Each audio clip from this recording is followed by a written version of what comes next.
I didn't have a hard time initially because initially I have a PSI that says I didn't cooperate. It's clean.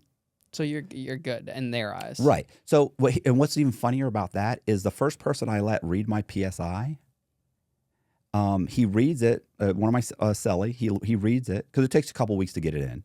And everybody says, "Oh, you can't get your PSI in." I got mine mailed in twice.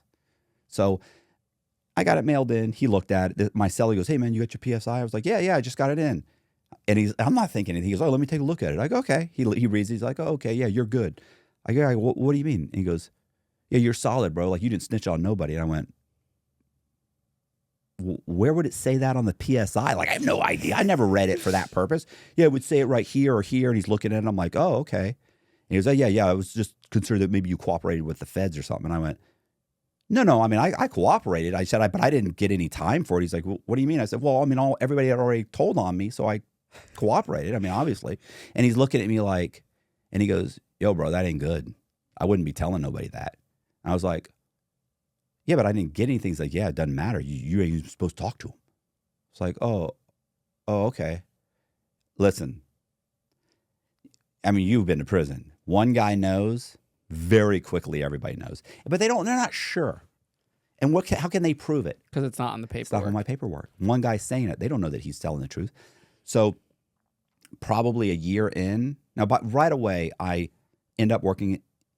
I end up teaching GED with my buddy Zach. So I'm teaching GED, and within a few months, I'm teaching the residential real estate class. So I'm teaching real estate classes and GED.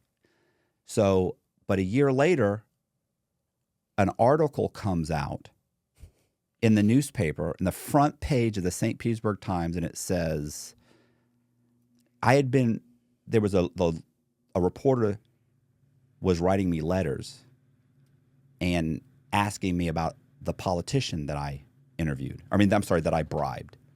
So I'm just answering his questions. And he writes an article that says, "Letters from prison." Prisoner says, mastermind Matthew Cox or whatever says that he bribed this politician. And then they talk to my lawyer. My lawyer goes, "Well, when Mr. Cox was interviewed by the FBI, the first thing they wanted to know about was this politician." Like, that's not good. So I immediately get called to the lieutenant's office. I don't even know what's happening. And he throws the paper down and says, "Is that you?" And I'm like, "Yeah, that's me." And boom, they handcuff me. So I get arrested inside prison, taken to the SHU. I'm kept there for 45 days. And, I go to see SIS, and they are like, "Man, Cox, that's not good." I'm like,